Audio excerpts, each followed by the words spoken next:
John Smith, we missed you last week of all the episodes.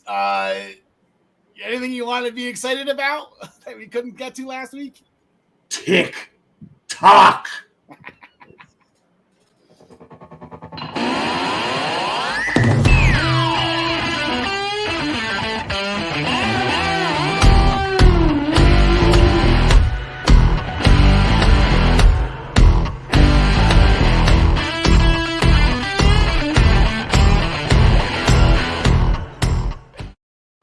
Ladies and gentlemen, welcome to the Essential Wrestling Podcast, powered as always by the Eastern Observer. Oh, you can taste the power. Glad to have you with us on this wonderful Tuesday evening. Fun week of wrestling, as always. On the bottom part of our screen, joining us, the first ever PWP champion, the living legend, John McConney. John, how are things today, pal? Good. It's a beautiful day in Jersey. Seems like we have moved past swamp ass season, so that's always a big red letter day for me. Yeah, it hasn't rained a lot. I got a lot of brown grass by my neck of the woods. And returning back after a little bit of a layover last week, ladies and gentlemen, welcome back. And number 4, John Smith. John, we missed you last week, buddy. Like I said, of all the freaking weeks for you to miss, and the one day you've been waiting for God knows how long. And yeah, we were having brownout issues, I guess. Half my house still had power, though, but it wasn't the right half. So my router was out. But Mr. Ducani, every season is swamp-ass season for me. So unless it's like 0 degrees outside. That's a good point. That is comfortable. Yeah. Okay, swamp-ass aside, here we go. Always a riveting conversation to start the show. On today's episode, CM Punk returns to confront Jon Moxley after Mox's successful title defense at Quake by the Lake. Gunther and Shinsuke Nakamura absolutely kill it on SmackDown. The United States title was once again defended last night on Raw. Bobby Lashley's been busy. Gary Mehaffy is with us this week, as always, to discuss NXT UK and the beginning of the UK Championship Tournament. We've got 3 brackets going on, boys. Not to mention I have a cornhole tournament this weekend. We have 4 brackets, at least for me. We got 3 brackets in wrestling. It's a lot of fun. Gotta love those brackets. It's not even March, right? Oh, jeez. We make our picks for this week's upcoming shows, which is always sponsored by Pro Wrestling Pick'em. ProWrestlingPick'em.com. Play against your friends. Play against the universe.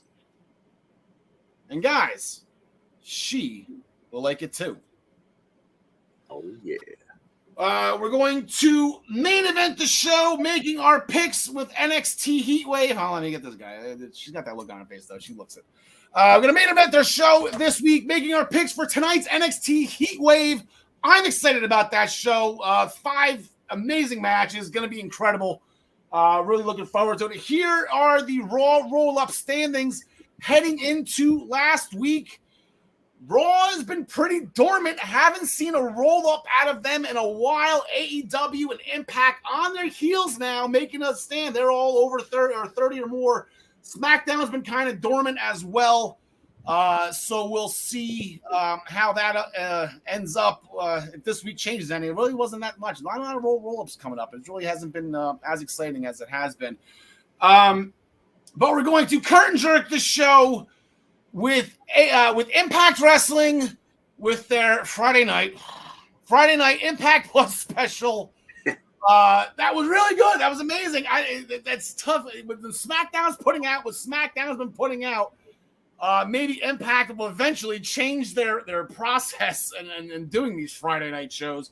But Emergence was a great show nonetheless. John DeConnie. Main event, Alex Shelley got his first ever world championship match, and this just did not disappoint at all. It was everything that people wanted it to be. Absolutely not. Yeah, this match was everything you wanted it to be. Like you said, a winner was us, 100%.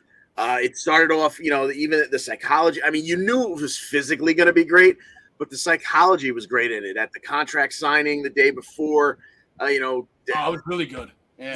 To give them a little bit of an edge with each other. Shelley basically called Josh an Alex Shelley mark. Josh fired back with, I was more of a Saban guy because he actually won the big one. Wow. There weren't going to be real hard feelings between the two of them, but they gave us enough to make us think they were going to go after it. And of course, they got after it physically. There was a lot of chain wrestling in the beginning, and Shelley was leading the dance. He was toying with Josh at times, smacking him around a little bit. And then from the ring psychology point of it, he was going after the shoulder early so that he couldn't torque on the ankle lock, or he couldn't, lift for the C4, because those are his two ways out of most matches. So there was Shelley went for that Border City stretch where he's yanking on the one shoulder like 3 or 4 different times. Every time he had Josh in a seated position, he would drop kick that shoulder and whatnot. He worked him over really well. And we get towards the end of it. Josh has a little bit of a comeback. Shelley takes control again. He hits sliced bread like 3 times, including once on the floor. And then we get we get to the very end of it, and Shelley connects with 2 consecutive shell shocks. Only gets a 2 out of it. He goes for the Border City stretch again. Alexander rolls him over into a cover for 2. Shelley goes for sliced bread again. This time Alexander stops him, catches him on the shoulder, and hits a spinning tombstone. Only gets a 2 count. Shelley goes. Shelley, he does the leg block on the C4 spike. So Alexander drops him with a shell shock of his own. And then he picks him back up. C4 spike, 1, 2, 3. 27 and a half minutes of holy bleep.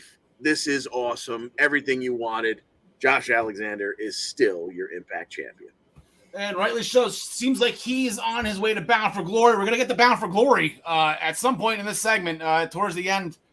Making our picks, huge match announced, I think it was yesterday. Until we get there, though. Steve Maclin, Sami Callihan, that match never got started.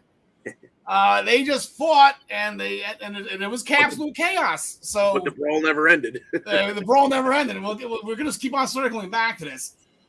Since Kenny King wasn't in the 10-man tag team match with Honor No More, King tried to set a trap for Heath. Not a smart move to mention that you're setting a trap. If you're going to set the trap, maybe there was a little okay. But anyway, is that it backfired, obviously, when Sami and Steve Maclin ended up fighting in the crowd, allowing Heath to sneak up behind Kenny Cut. Kenny King was his attention was diverted. He snuck up behind them, hit it wasn't the roster cut. What's his wake up call? Wake up call. I get that. Cardona's got the roster cut, right? That's right. That no, Myers. Myers, yeah. It's all the 3 same though, right? It's the 3 guys that are all at the same time. The original Future Endeavor list. The originals. There you go. So Maclin and Sami, they keep rolling, then they disappear again. Heath gets one over at Kenny King, but then later on, we finally get that 10-man tag team match, John Connie, Honor No More, everything on the line here. The biggest match as a faction. If they lose, they had to disband, but if they win, they start getting the things that they quote unquote deserve. Yes, indeed. So as you said, Kenny King wasn't a part of it. So it was their leader, Eddie Edwards. It was OGK. It was Vincent. It was PCO against the Bullet Club, Good Brothers, Ace, Bay, and Hikuleo coming back over to spice things up. And I don't know if they made this specifically well known ahead of time, but this was 5-on-5. Just go at it. This is anything goes. Don't worry about tagging. Don't worry about where you are in the building. Just beat the living hell out of each other, which they did for like 15 and a half, almost 16 minutes. And then if you remember from last week, PCO and Doc Gallows had that big match where Gallows wound up through the ring and, with PCO standing on his chest. Well, Gallows had a bit of an ouchie. His shoulder was all taped up with the kinesio tape. And when it came right down to, the most important moments of the match, the Good Brothers went for the Magic Killer, but Doc Gallows, he just couldn't, keep that person on his shoulder and dropped him. Anderson got knocked out of the ring. Edwards cracked Gallows across the back of the head with a kendo stick. And then Taven hit what the hell does he call it? The climax on Gallows onto a garbage can, and both Taven and Bennett just piled on top of Gallows to keep him down for the 1, 2, 3. Honor No More wins. They get to stay together, and OGK, at least for starters, gets a tag title match coming up. Yeah, and I think Eddie Edwards is going to benefit from this as well. So we'll get to that, like I said, at the end of the segment. There was a backstage interview with Moose, denying again his partnership with Steve Macklin. Right on cue, Sandy and Macklin's brawl spilled into the interview, and now Moose is getting involved. D'Amore came out. Eventually, it spilled into the ring with the three of them. Scott D'Amore came out, apologized to the fans. His fault, thinking that actually Macklin and Callahan could actually have an actual standard wrestling match. So he threw Moose out, giving the fans what they want, made the match no disqualification. And the bell finally rings after all this time, after probably about an hour and a half of brawling into the back. Macklin and Sami Callihan finally had their match going. Sami Callihan with the win after the Cactus Driver 97, while Macklin's hands were zip-tied behind their backs. It's nice when you find just a set of zip ties linked together.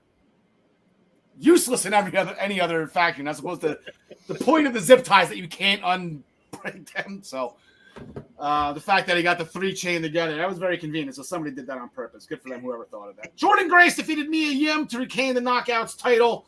Hurricane Championship reign is going to continue, as well as Mike Ball Speed Bailey's John Smith. Yeah, and anytime this guy's on screen, a winner is you. Now, Jack Evans kind of could keep up with him, but he showed towards the end that he really couldn't, because after he hit a flying blockbuster and then chased Speedball up to the top rope to do some sort of German suplex where he hooked his knees over the top rope, so he stayed up there. He went for a moonsault, missed it, but he knew he was missing it, popped up to his feet, backed up, but it was too late because Speedball was already doing his spinning, the setup for his spinning karate kick. Yep. Evans tried to move out of the way, but still got nailed. I'd like to see the replay on that. They never showed us a different angle, but I'd like to see how hard he got hit.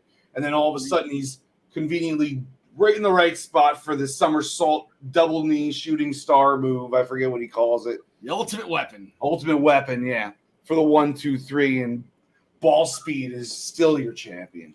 John Smith, I'm going to ask you this question because he reminds me a lot of somebody. I know I said Eric Bischoff, which I think this is what Bischoff, I think, in his head as a wrestler would be, because he had the karate background and he had the mullet, and it's who wins with Speedball versus Steve Blackman? Oh wow. That's he's the modern day Steve Blackman, but I think I'm going to give it to Bailey on this one. I don't know if I'd call him the modern day Steve Blackman. Blackman was more of a tough guy. Yeah, but if you're friends with Vader, you got to be a tough guy. Right? If there's kendo sticks involved, Blackman takes it. Otherwise, I think Speedball is a little too fast for him. When they unleashed Blackman in the hardcore division and he got to use all those toys and the kendos and everything, that was a lot of fun. Violent by Design, Eric Young, I guess, subbed himself in for, I don't know if Doring's hurt or whatever it was on Thursday night, so it was actually Eric Young and Diener. They defeated Kushida, Chris Sabin, Eric Young leading by example, hitting a pile driver on Chris Sabin for the win, so Eric Young trying to right the ship here. In a AAA attraction match, Bandito defeated Ray Horus after a 21-plex. Pretty innovative move. I kind of like that. On ProWrestlingPick'em.com, I just inserted because we're doing trios titles now in AEW, and I know we just crowned new Ring of Honor 6-man tag titles with Dalton Castle and the boys, so I had to put them in the resource section. And I found out in the course of the Ring of Honor 6-man tag team history that Bandito and Ray Horus are former 6-man tag team champions together. They were a team. I forget who the third person was on the team who makes the trio, but they were former champions together, so fun story. Somebody might have been, I don't know, I don't want to say anything. It's somebody that's known too. I'm just blanking on it. On the kickoff show, Vex, talking on the one from Jersey. Vex defeated Rosemary Ty Valkyrie after Rosemary accidentally missed a Taya, allowing Vex to hit a double suplex for the win. They got to work on their finisher.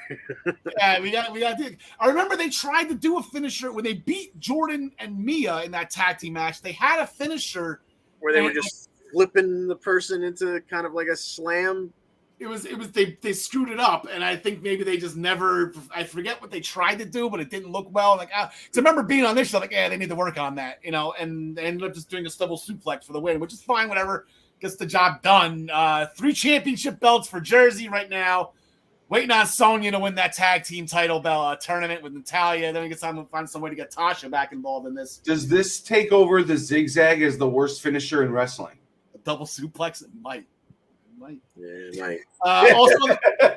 Also on the kickoff show, Brian Myers defeated Bhupinder Gujar with the roll-up. Check one for Impact. There we go.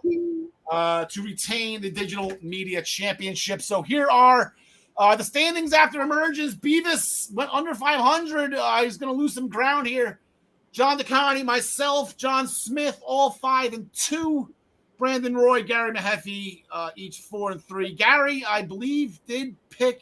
I don't know if he picks Shelley to win. There's a reason why he's losing some points. So we're going to bring Gary early in a second. But going into Thursday, they did announce a couple of matches in the past day or so. This Thursday on Impact, the first match that we're going to discuss, actually, as we mentioned, Heath got Kenny King from behind.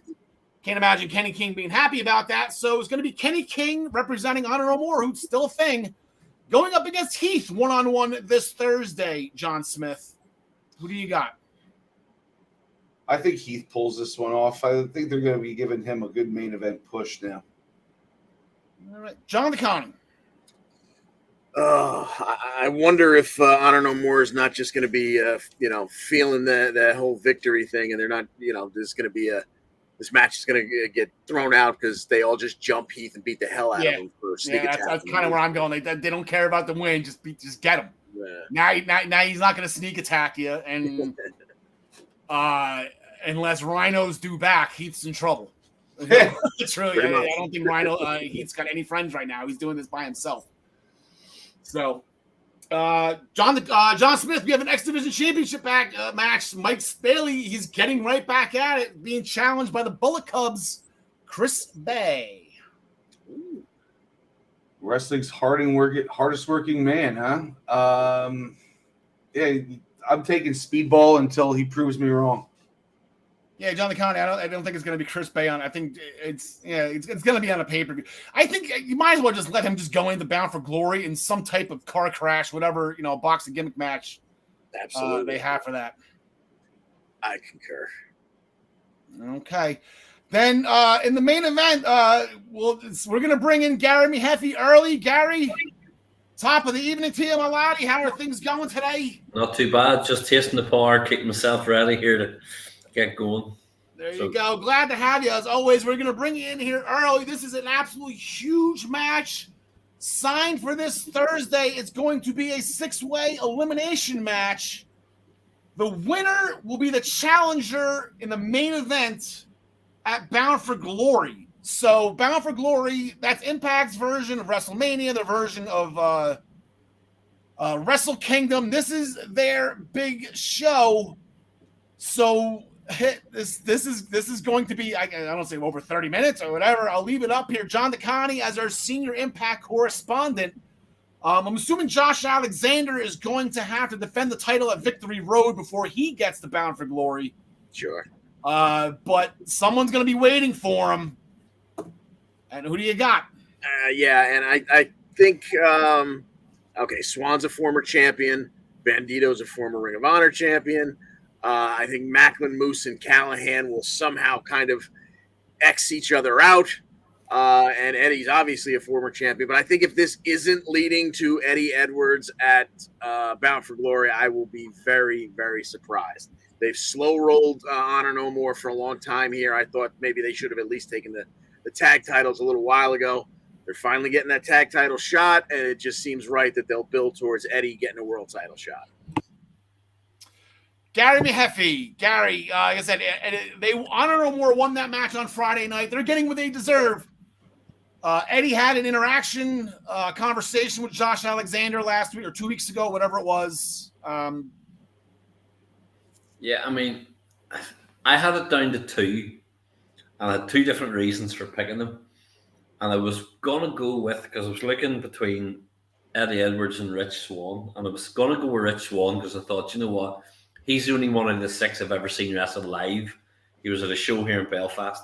And the more I sat and thought about it, the more I went, no, and I agree with everything that John DeConte's just said. I'm going to go Eddie Edwards as well. I've changed my mind. No, my luck, that'll mean Rich Swann will probably win. But I've decided I'm going to go Eddie Edwards as well. I think that with all the stuff that Honor No More are doing, it's going to head towards him. So.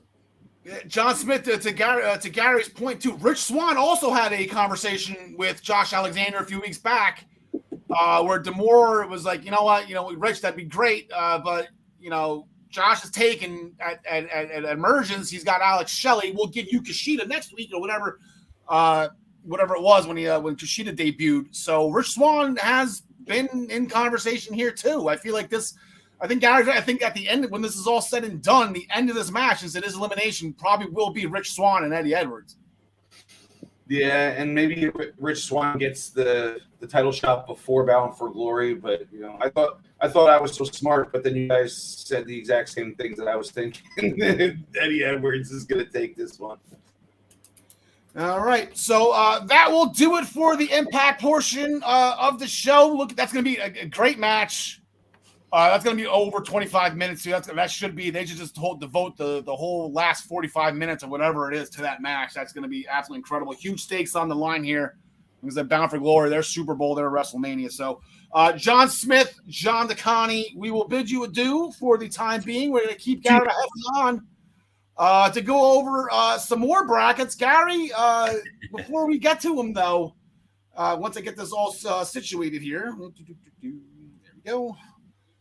The women's division, Eliza Alexander, Tia Hale. We kind of insinuated that this match was going to happen.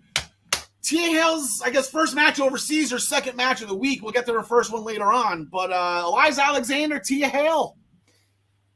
Yeah, I mean, to be honest, I was surprised. When it happened, I sat and thought, oh, yeah, we talked about that.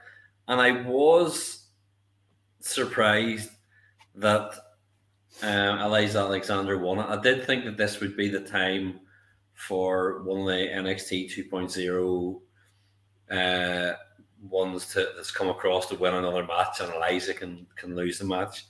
But Tia Hale, for not having wrestled too many times, did show a lot. I'll say right at the very end, I mean, she was doing a standing moonsault, and Eliza got the knees up, obviously, which then led to the win. She had the running knee in it and then got the win. But the Tia Hale did show a lot, so it was good to see her get an opportunity to actually keep progressing and get more ring time. Yeah, a lot of Chase U fans over there, Gary. I'm pretty sure Tia chose Chase U over Cambridge, so I'm not sure why she was getting as many cheers as she did. She kind of just told the UK to go screw. They're top-notch school. There must be a lot of, but with all the rivalry between Oxford and Cambridge, it must have been a lot of Oxford University people there who were glad she turned down Cambridge. That's what it is. So they didn't encourage anybody but Cambridge, I suppose they're thinking. Chase U's a lot of fun. I'm going to get back to them in a second. It's just staying in the women's division for now. Amal was on the Nina Samuels show, impromptu Nina Samuels show. She's great. just hopping in. Oh, no, I got this one. It's great. Amal prepared to go through anyone to get to the UK Women's Championship. Kind of sounded like it seems like every time Nina Samuels interrupts and does her own interview, she ends up having a match. So don't be shocked this Thursday if it's Amal versus Nina Samuels again. But going back to Chase U, and I didn't make this connection until the classroom setting and Andre Chase going over his lesson. And here comes Eddie Dennis. Like, this is perfect. Eddie Dennis, he's pissed that Andre Chase is besmirching. You gotta use that word. Besmirching NXT UK with his lectures. Eddie took a jab at Bodie, so Andre said, if you're so good, teach Saxon Hutch. Sweetums back. Where's Sweetums? I know. I'm nearly when Eddie Dennis came in, I went, oh, this is very clever. Oh, I like what we're doing here. Okay. And I actually thought if it just ended up with Eddie Dennis saying, I'm going to get people on my own and walking away, oh, you take it somewhere. And as soon as it said, take that guy, and it cut the Saxon Huxley, I was like, oh, yeah. I was like, there's certain people I see them on NXT UK, and I'm like, why me? So I just thought, although in saying that, I mean, he's okay in the ring, but to say it was good, the premise of it was good, and it'll be interesting to see where they take it. The vignettes will be good for them, I suppose. Yeah, I think didn't somebody else try to teach Saxon Huxley manners at some point? I don't know. It was the artist formerly known as A-Kid, before he went across and put a mask on. Well, we still don't know that. You go to WWE.com, it's still A-Kid in the UK, so I don't know. I don't know who that Axiom guy is, but yeah. So I think it's gonna be funny. Eddie Dennis trying to teach Saxon Huxley, Reign in Spain, falls mainly in the plane. Like it's gonna. This is all. What was that? I'm blanking on that show or whatever that play is. It's a British play, isn't it? UK. Anyway. Noam Dar. We're not done yet, Gary. He's not retiring like he's planning on it. Noam Dar wants a rematch for the Heritage Cup. Mark Coffey, the current champion, sees this series at one match apiece. So he agreed to it. He wants to settle it once and for all.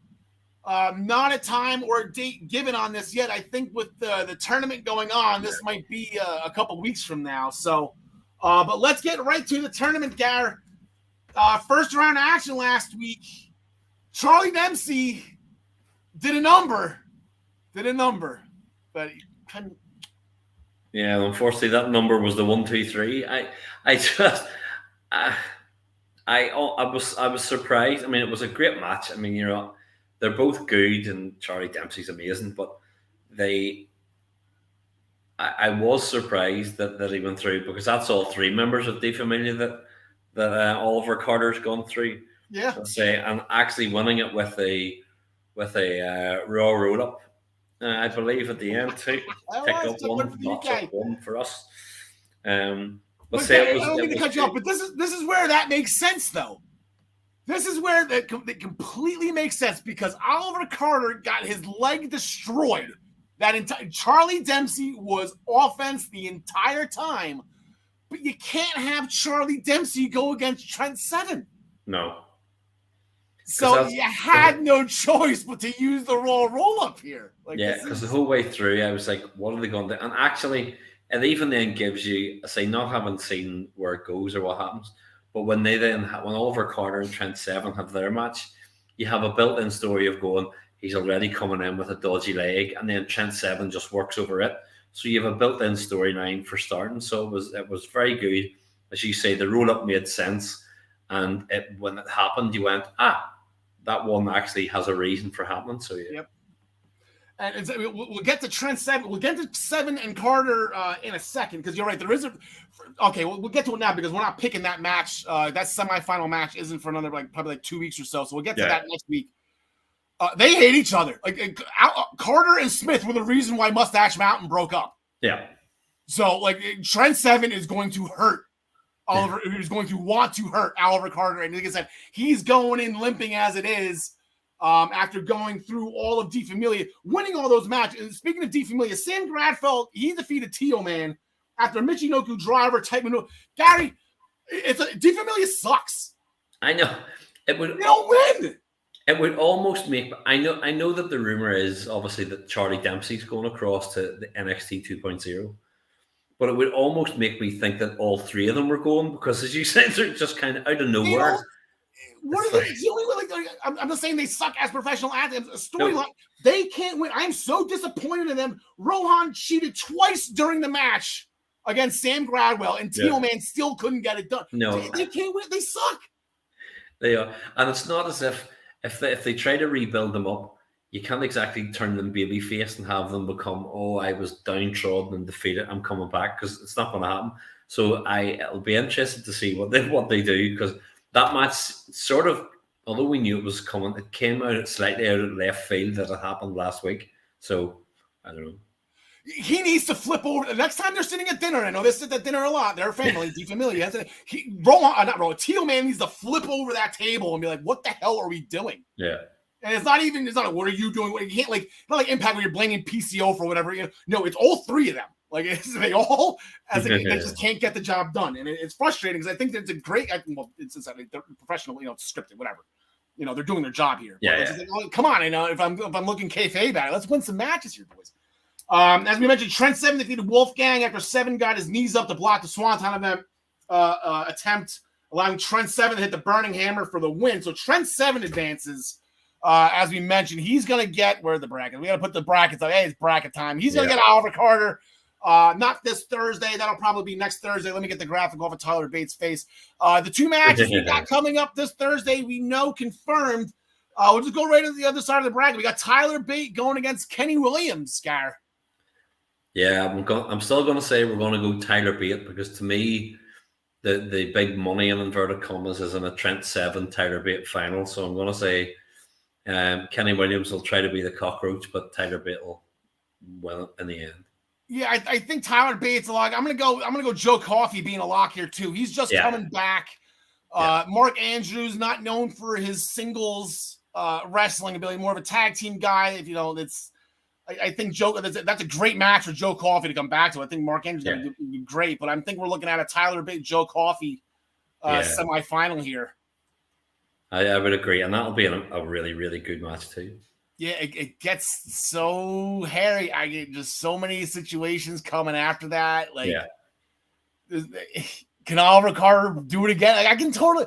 Obviously, Trent and Tyler that's the feud and that's the money and that's everything. But if they're not going to do it at Cardiff or whatever, if you think Oliver Carter versus Joe Coffey out of nowhere, and then Joe Coffey finally gets the championship, like they can do that. We'll talk about that next week. We gotta wait for Tyler Bate and Joe Coffey to win first. But I'm not locking this in as a Trent Seven Tyler Bate final yet. As you say, if they went that way, like say for instance, they did Oliver Carter and Trent Seven first, and Oliver Carter wins, you then can have when they go to Tyler Bate and Joe Coffey, if they get through.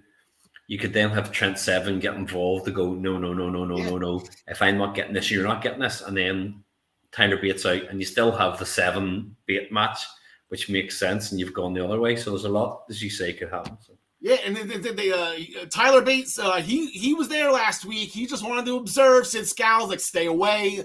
And, Tyler Bates, as the good guy, the babyface, whatever, he'll show. He held that title. He knows the prestige that it has, and he'll stay away. That doesn't mean Trent Seven's going to stay away. Especially if he loses, right? If he gets rolled up, if Carter freaking rolls up his way all the way through this, that'd be awesome.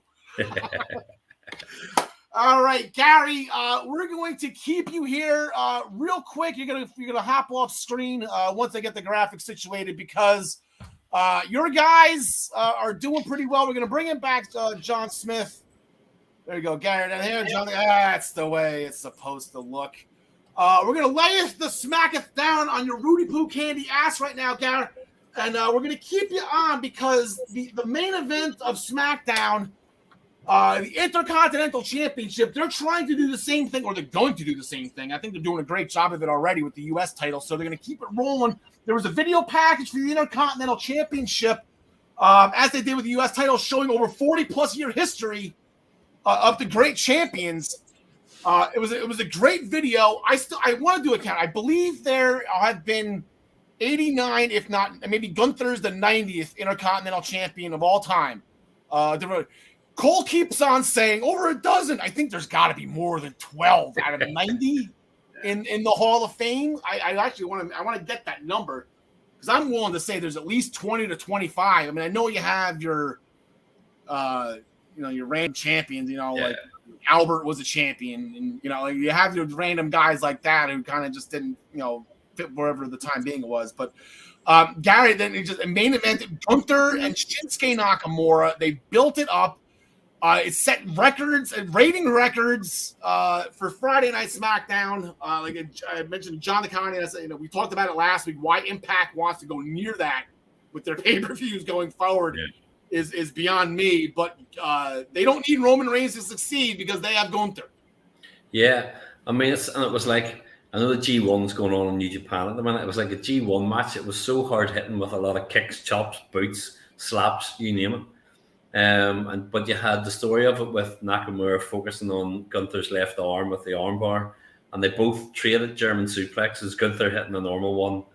And you had Nakamura hitting the sliding German suplex after he had caught Gunther with a knee to the face. But Gunther fighting back with a shotgun drop kick.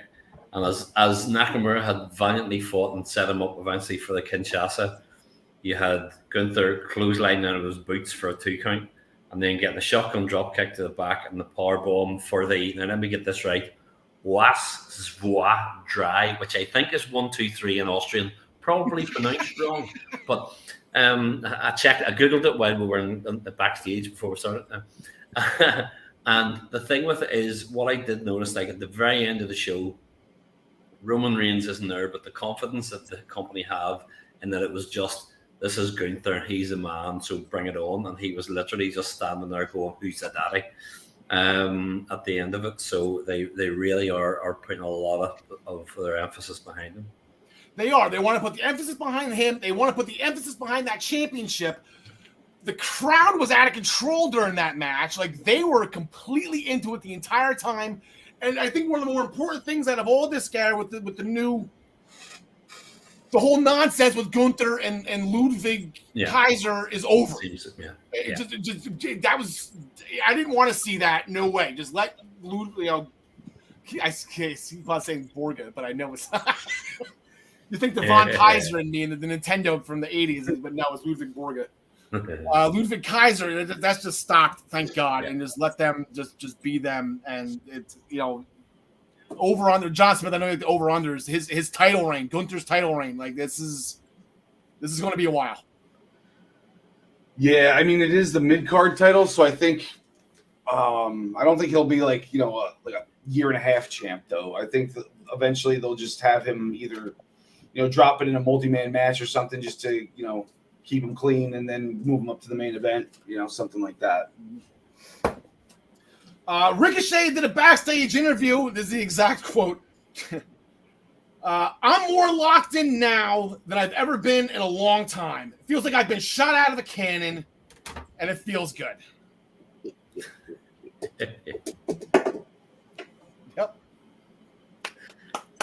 He's excited. He's rejuvenated. I can't wait to see Ricochet, just an enthusiastic Ricochet, go forward. He wanted the winner of the Intercontinental Championship match. He might get that shot. Former champion, actually, Gunther's the one that beat him. But it looks like Baron Corbin, Happy Corbin, attacked him during that backstage interview. So looking like Ricochet might get sidetracked for the time being after crotching and making fun of Corbin in that interview as well from the week prior from their match. Backstage interview with Karrion Kross. We were exiled, disregarded, to be forgotten, but we didn't forget. We prepared to strike with vengeance. John Smith. Oh my God, that was such a good promo. I love everything about this. This is You're excited. Feel these nipples. Exactly. There was an in-ring promo with Drew McIntyre, some choice words with Karrion Kross. As he began a rant on Roman Reigns, Scarlett interrupted, came to ringside for the Usos to back jump Drew McIntyre and take him out. They had some choice words for Scarlett as well after the attack. So this whole triple threat three-way thing, Karrion Kross, Roman Reigns, Drew McIntyre, looks like it's getting forward. But then you got Sami Zayn mixed in all this. Now Sami once again trying to get to Roman Reigns, who wasn't there, was talking with the Usos, saying the Usos were right. Sami needs to step up, only for Drew McIntyre to return the favor, attack the Usos, and Sami ran. So Gary, Usos were pissed that Sami ran off. Sami's got no explanation. What he was saying, he was trying to get security or something. Like that. Sami completely bitched out, which is great. Sami's being Sami. But he told Drew McIntyre to meet him in the ring, find a partner, meet him in the ring. This is BS. Let's go. Yeah, per Drew no mates. Obviously come out at first and there was nobody there. Now, he did start it on his own. And after Jay, I think it was, hit a super kick. There's music that hits and out comes I was going to say Riddick Moss. Sorry, I can't call him that anymore. Obviously, I have to call him still Madcap. Madcap Moss comes out, runs wild. They did cut him off, and eventually, after Sami Zayn tried to interfere and hit the ring, Drew, they hot tagged Drew back in. He hit another super kick, but eventually Drew hit the Glasgow Kiss on Jimmy. There was a super kick back from him, but however, Claymore, and this time we'll just go with 1, 2, 3 instead of whatever the Austrian was. And Big Drew takes it. And to be fair, from this week on SmackDown, and as you'll talk about, no doubt, on Raw coming up, it's safe to say again there's been like a renewed focus on Drew as well, and giving him a harder edge and making sure that come this Clash at the Castle that everybody knows he's a viable challenger. Yeah, that's exactly right. There we go. Drew McIntyre, like I said, he was on Raw last night. We'll get to that, but this Friday he's going to come face to face with Roman Reigns. Like I said, Karrion Kross lurking in the background on SmackDown. And then, Drew was very, very fired up last night. I'm sure he's going to be just as fired up on this upcoming Friday. John Smith, some familiar music that we missed. Yeah, there was a couple of inactions in the ring, and we weren't sure what's going on, and then hit row. And it's like, what? Especially because Swerve is over somewhere else, and I did a little research. Apparently, these three have been together for a long time, like 4 years, and then Triple H added Swerve when they were going into NXT, finally calling him up. So, they're used to being a trio, and they didn't miss a beat at all. They came out. Inaction 1 never was able to make a tag to Inaction 2. Who made one run in, but just for a move by Top Dollar. He set up one of them for a Samoan drop, caught the other one in a front slam, and then slammed them both down at the same time. Ended up with a obviously I don't know the names of like any moves. I'm always like, what is this called? But it was a Top Dollar picked him up for a side suplex. Adonis hit him with a drop kick, and they spun around and slammed him. 1, 2, 3, easy work on Inaction, and then we get a nice little promo from them afterwards, putting the whole tag team division on notice. That's it. They reintroduced themselves because if you don't know, now you know. Now you know. Before the contract signing for the SmackDown Women's Championship at Clash at the Castle, a suspended Ronda Rousey came through the crowd into the ring with a bag of money. No, she's going to get fined for breaking her suspension. That was pretty funny. Security eventually came out as Ronda was leaving. Shayna approached her at the top of the ramp, telling her, with Ronda telling her Shayna saying, this is not how you do things. This is not how you get how you want. Ronda replied, you used to be a killer. Yes. Like it's the seed is officially been planted. There you go. Yes. Very, very good. Shayna Baszler then continued to the ring to sign the contract for Clash at the Castle, mentioning that Liv has a really good-looking target on her, which the entire world thought to themselves, yes, she does. But Shayna was talking about her arm. Liv came out, arm still in a sling, called Shayna a bootleg Ronda Rousey, and since she beat Ronda twice, she can beat Shayna as well. Baszler attacked Liv's arm, got that stomp in. That she does. She got that stomp in. Liz reversed a further attack by bulldogging Shayna through a table. So Liz fought back through. She's trying to fight through this arm injury, but I think it is exactly right here. I love Liv, and I'm going to be rooting for Liv, and I'm going to be picking Liv, and I'm going to be losing 3 points probably because going in to a match with your arm hurt with a Triple H version of Shayna Baszler. If this was a Vince McMahon Shayna Baszler, I would pick Liv. That would be an easy one, but this is a Triple H Shayna Baszler, and she's being unleashed. So, Angel and Humberto interrupted a Maximum Male Model photo shoot. They offered to be in Maximum Male Models when Max Dupree said no. Angel clarified that they weren't talking to him. They were talking to Maxine, and she looked a little smitten, as all women are, I'm assuming, when they go by Angel Garza and Humberto Carrillo. So.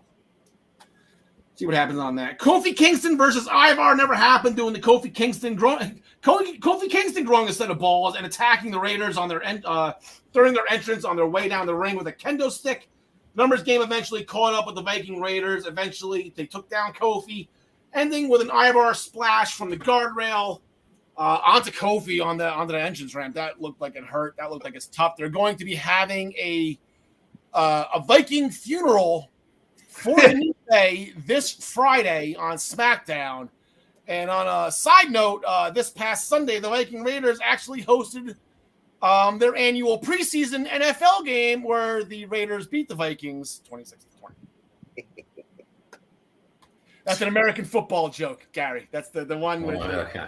It's an American football joke. American football. Okay. Their team's called the Viking Raiders, but there's two teams called the Vikings and the Raiders. I see what you did there. Very clever. Viking Funeral got that. All right, so now we're going to get to the Tag Team Championship Tournament. Here we are, the brackets that we had going in to last Friday night on SmackDown. Raquel Rodriguez and Aaliyah, they defeated Shotzi and Xia Li after a Tejana bomb on Xia Li to advance. There was a double team going in on Raquel. Aaliyah took out Xia Li for Raquel to hit the Tejana bomb. I'm sorry, she took out Shotzi for Raquel to hit the Tejana bomb on Xia Li for the win. So this Friday coming up, we have Team NXT, John Smith, Team NXT, Nikita Lyons, Zoe Stark going up against Natalya, I Spy, a Jersey Girl, and Sonya Deville. Yeah, I think that Nikita and Zoe get the job done. Natalya has no problem looking at the lights, and then we'll get an all NXT semifinal with on the SmackDown side, right? I mean, you know what I mean. Yeah, I know what you mean. They're all NXT. I mean, Alexa Bliss is NXT. Asuka's the greatest. Yeah, this is okay. Like most recent NXT. Come on. All right. The only one that's not NXT is Tamina on this whole list, I think. And Natalya. Well, even Natalya's competed, but she wasn't. Anyway, Gary. I think if I was talking my way through this, I think when we did this originally, I picked Natty and Sonya Deville. And actually, as I was typing up my stuff for Heatwave, when I was doing it and talking about Zoe Stark and what I thought was going to happen, I actually sat and thought, if what I think happens, I think that her and Nikita Lyons actually will get it done. So I think my whole prediction is going to be wrong. And I'm going to go with John Smith and say, yeah, I actually do think that they will give Nikita Lyons and Zoe Stark a win. All right, John DeConnie. Natalya's been in NXT recently. She won her feud with Cora Jade. She was successful down in NXT. We have I'm not picking against Sonya Deville and Natalya. I mean, this is a nice spot for Nikita Lyons and Zoe Stark to get their name in. But now I guess Zoe Stark again and Raquel Rodriguez in the next round. That'd be a tough matchup that we don't think we got to see. When Raquel was still in NXT, but what are you thinking here? Yeah, right now I'm saying we're getting Triple H pushing Shayna, and for now I'm happy with that because I think eventually Sonya is going to become a killer too, but I don't see any reason to believe it's getting ready to happen now, and I'm thinking maybe you don't put these active NXT girls in the tournament just to beat them in the first round. I don't expect them to go deep, but I think they get through the first round. It wouldn't surprise me. I want Sonya to be that killer that she can be, but I think there's still time to get her there. I think the NXT girls get it done in round one. Wow, I'm on the island on this one, huh? I got them going to the finals, actually. Yeah. Gary, we're gonna let you go in 1 second. We're just gonna make the seamless transition from SmackDown to Raw because we're gonna stay with the Women's Tag Team Championship Tournament. Once I get the green, we got red, Raw, and there you go, Gary. You got your red name. There we go. Because we're going to stay with the Tag Team Championship Tournament. Asuka and Alexa Bliss last night. They started the show. They defeated Nikki Ash, Team Scotland. Good showing by those two. Yeah. Nikki Ash and Doudrop after an Asuka lock on Doudrop, while Alexa Bliss knocked out Nikki Ash with a knockout punch in the back. Former tag team champions together, Nikki Ash and Alexa Bliss, they went at it. That was fun last night. Bayley, Kai, and Sky met with Asuka and Alexa Bliss and Bianca, who was in their corner at the top of the ramp when they were leaving. So later on in the night, Dakota Kai defeated Dana Brooke with her running kick. But so this is the actual tournament updated. What am I going the wrong way? The actual brackets right now with the winners. So not only do we have the Nikita Lyons and Zoe Stark on Friday versus Natalya and Sonya Deville, On Monday next week, we're going to have the first semi-final match, the Raw semi-final match, the Raw finals to get to the overall finals.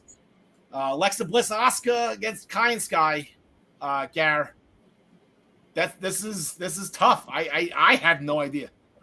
Yeah, I'm still going to go Io Sky and Dakota Kai because I do think that's where the big emphasis is at the minute. Although they could do it the other way and say, yeah, we know there's so much emphasis behind them, and they've got their trios match coming up at Clash at the Castle that you could have them lose, but I'm still going to say Kai and Sky will win it. So.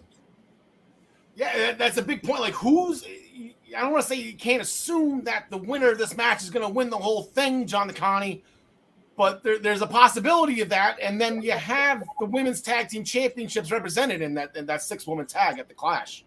Yeah, quite frankly, I can't believe this isn't the final because this seems like it would make the most sense there. I'm going to say that Kai and Sky get it done because you just brought Bayley back. She's kind of the mentor for these two. It makes perfect sense for them to move on. And you usually get the dirty heels usually get the first win anyway. So if they're going to get their comeuppance at Clash at the Castle, let the heels win here. I don't know if I would call Dakota Kai and Io dirty, John Smith. I crunched the numbers real quick just because I was intrigued with the team of Alexa Bliss and Asuka. 13 championships between the two of them.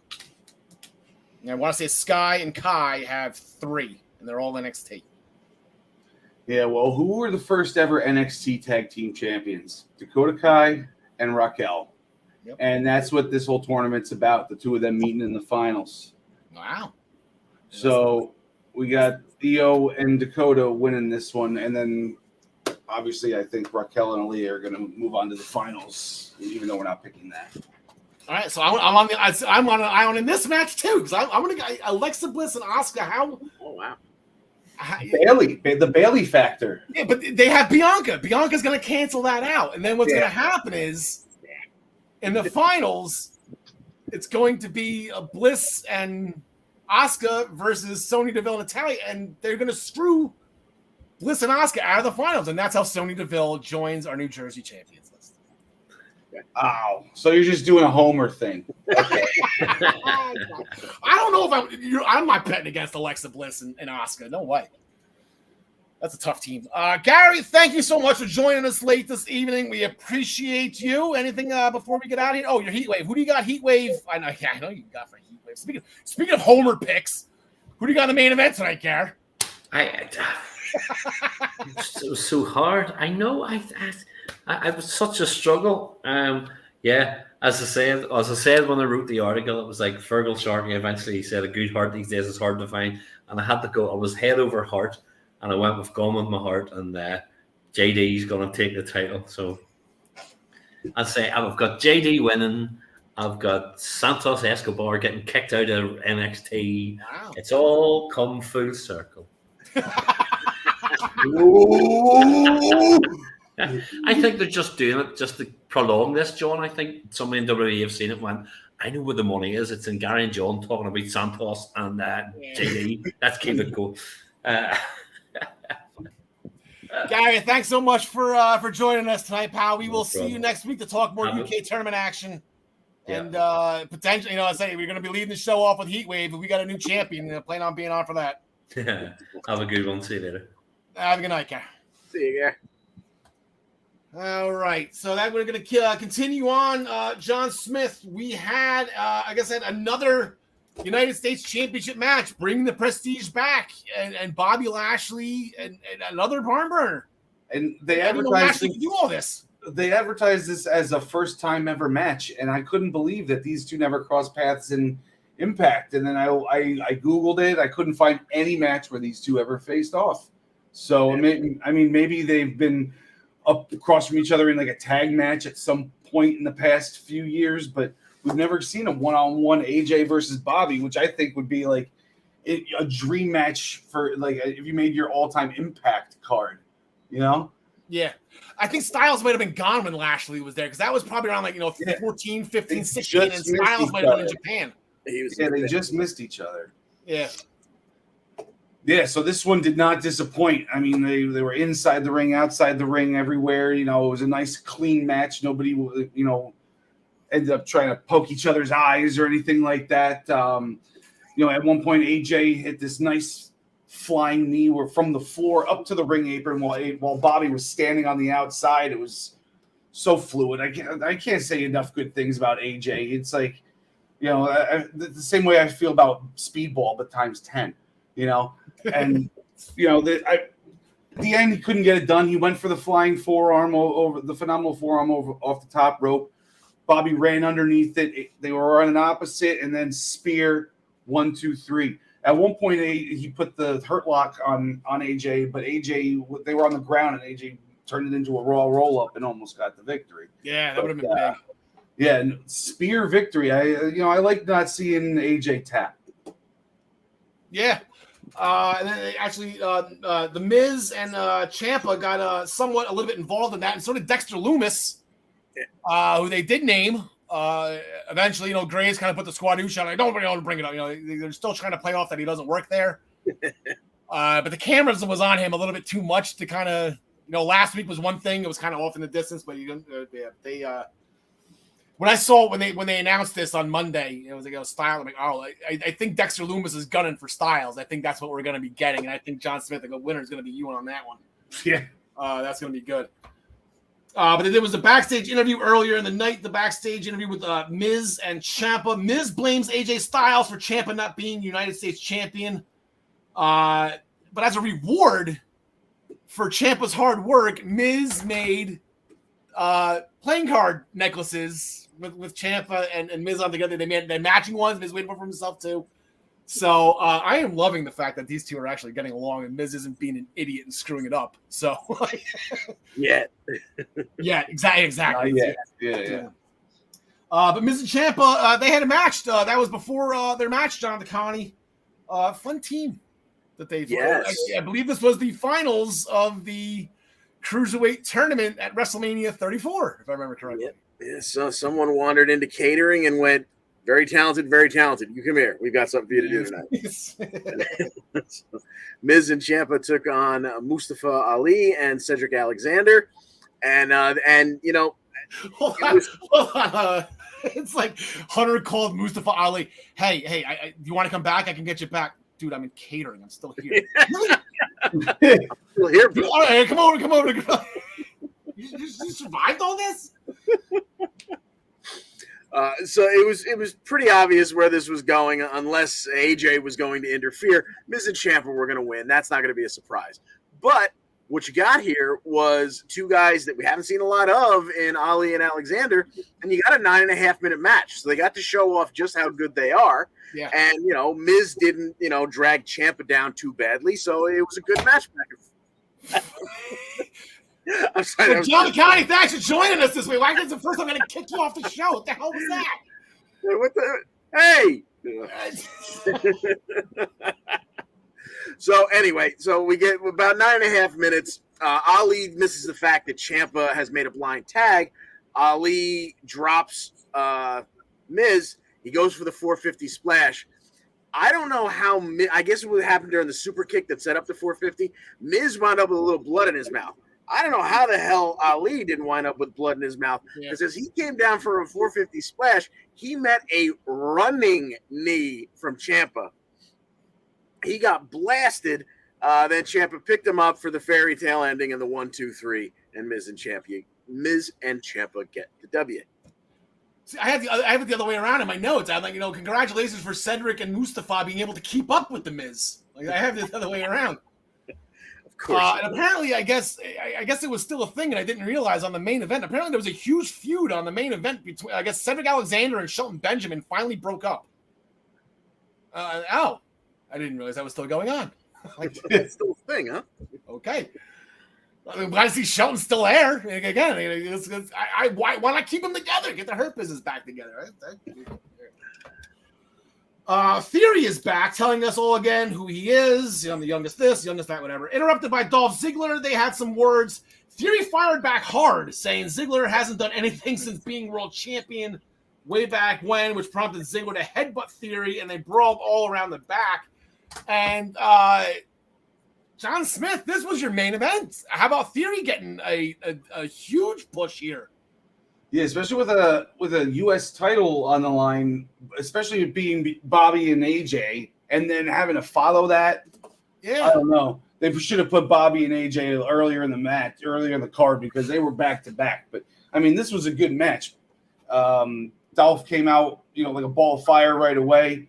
Right before the commercial break, he hit an X Factor off the top rope, and then right back from commercial, he hit the Famouser. So it was shout out to DX in the middle of this match, but definitely wasn't enough because Austin Theory, after trying to put his feet on the ropes, later in the match, ends up winning clean after reversing a zigzag, and then Dolph went for a Famouser again, but he picked him up into a power bomb, but then turned it into the A-Town down. And then we got the 1-2-3 off of that, and I don't understand why this was the main event. I was expecting a run-in after or some sort of crazy backstage, like, oh my God, we'll see what happens next week as they trail off. It was nothing. It was just Austin Theory celebrating his first win in a while, it seems. If he hasn't won lately. I don't think he hasn't won lately. He's been off TV for 2 weeks too for he had a passing in his family, so they gave him a couple of weeks off. Last week was his first week back. This is what I heard on the internet. Who knows if it's true? Unfortunately, it probably is. But Theory, big win for Theory. I guess he's just not Vinnie Mac's boy, huh? I guess Hunter believes him as well to give him that spot and a clean win over Ziggler. Huh. This is the way. Drew McIntyre was on Raw. He came over from SmackDown. He did an in-ring promo, again taking shots at Roman Reigns for not showing up to work. Drew looking for a potential opponent for when he becomes champion. That is a little ballsy. I was ballsy, egotistical. That's something like Theory would do. I didn't expect that out of McIntyre, but that's what he was doing. Here comes Kevin Owens. And Kevin Owens is fired up, and he's like, "Yeah, and remind you just who in the hell I am." And then he got McIntyre fired up, and McIntyre used the word wrestling, and I know that was big in the internet. Go nuts today! Oh my God, McIntyre's in wrestling. But so they went at it, and John Connie, holy crap! This was awesome.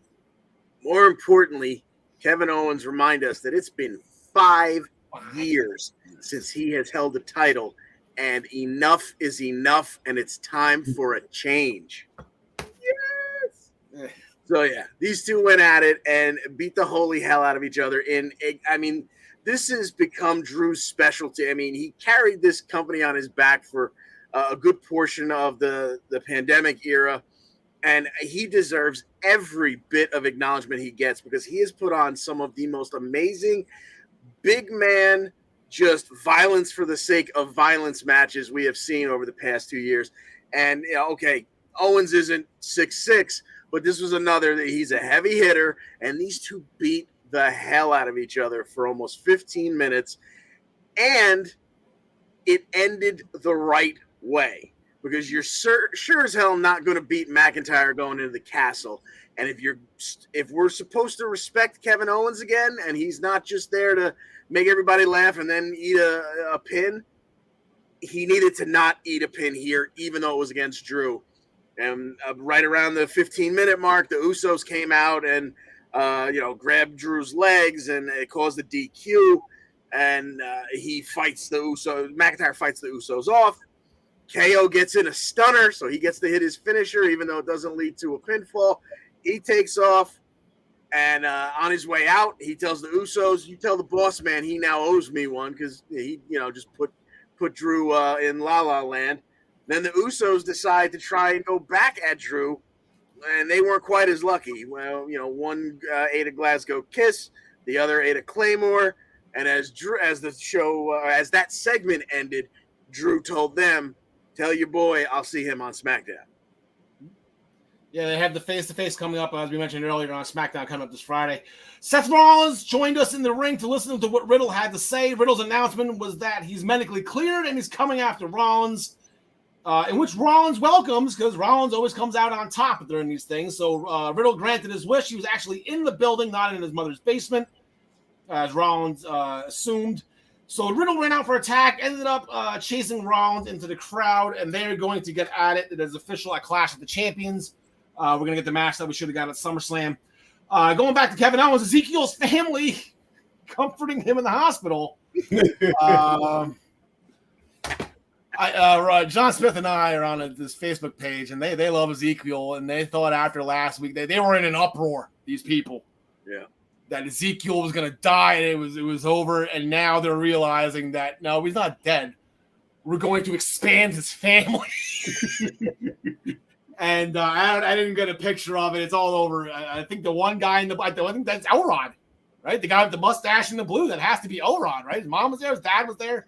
More importantly, obviously dad. Yeah. I gotta wonder though. Mom looks exactly like Dad, and is that like a little like brother sister thing? This theme song is going to be dueling banjos going forward.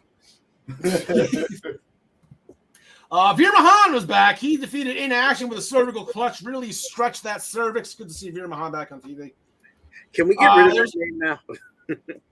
What's that? You know, like it almost feels like that's 100% a Vince thing. We're going to call this a cervical clutch. You know, they keep doing the thing. Well, he's got the $1 million arm because he played minor league ball or whatever. Call it the $1 million stretch. You know, stop. The cervical stretch is the dumbest name. As much as it leads to us making that joke every time, and I love that, it's the dumbest thing when we hear it on television. And it's not like Mahan couldn't use a mouthpiece. Hell, bring Ted back. Let him talk for the guy. Yeah, Ted DiBiase with Veer Mahan, that'd be awesome.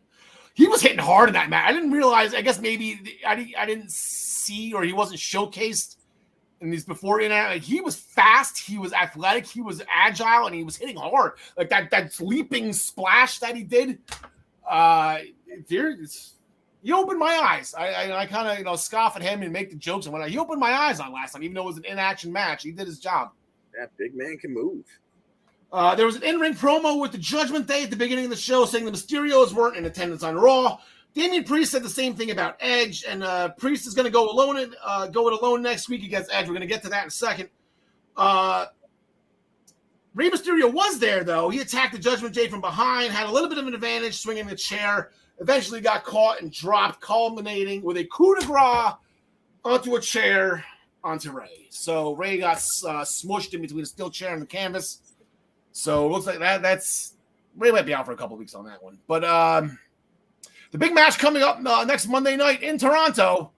Edge is holding town. I guess the first time in 11 years, Edge is going to wrestle in his home crowd in Toronto. Edge has had success there in the past. I do believe the two matches that stick out in my head.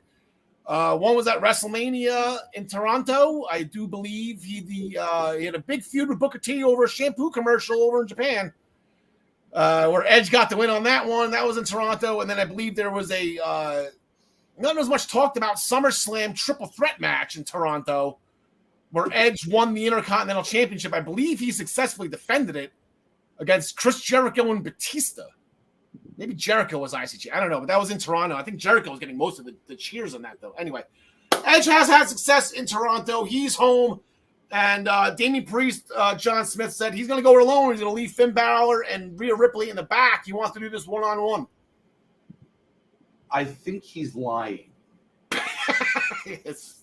Well, I mean, he'll come out alone, but I don't think he'll be alone by the end of the match. In the end of the match, he'll probably be a disqualification because the three of them will be bleep stomping the crap out of Edge.